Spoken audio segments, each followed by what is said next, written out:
Price Lord. ஒரே ஒரு வசனத்தை கூட காண்பித்து கொடுக்கிறேன். யோபு 5வது அதிகாரம் 25வது வசனம். உம்முடைய சமாதானம் பெருகி உம்முடைய சந்ததியார் பூமியின் பூண்டுகளைப் போல இருப்பார்கள். இன்னைக்கு ஆண்டவர் நம்மளை பார்த்து சொல்றாரு, மகனே மகளே, நீங்க சமாதானமா வாழ போறீங்க, நீங்க பூமியில் இருக்க பூண்டை போல பெருக போறீங்கன்னு சொல்லி இன்னைக்கு ஆண்டவர் நம்மள பார்த்துங்க சொல்றாரு. சின்ன வயசுல பாத்தீங்கன்னா எங்க பாட்டி கூட நான் போகும்போது சில இடங்கள்ல பாத்தீங்கன்னா நிறைய செடிகள் இருக்கும். பாட்டி இது என்ன செடின்னு கேட்கும்போது அது பூண்டு செடிப்பான்னு சொல்லுவாங்க. ஆனா அந்த செடி ஃபுல்லா நிறைய இடங்கள்ல இருக்குங்க. அதே போல தாங்க நம்ம வாழ்க்கையில கூட நம்ம பழுகி பெருக போறோம்னு சொல்லி இன்னைக்கு ஆண்டவர் நம்மள பார்த்துங்க சொல்றாரு. பழுகி பெருகுதுன்னா நம்ம பிரச்சனைகள் மாறி, நம்ம சூழ்நிலைகள் மாறி, நம்ம காரியங்கள் எல்லாமே ஜெயமா மாறப்போகுதுங்க.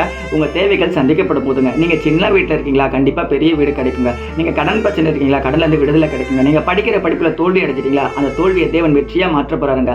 ஆனா நீங்க சமாதானமா வாழணும், நீங்க சந்தோஷமா இருக்கணும், நீங்க எதிர்பார்க்கிற காரியங்கள் ஜெயமா நடக்கணும்னா நீங்க ஒரே ஒரு விஷயம் பண்ணுங்க.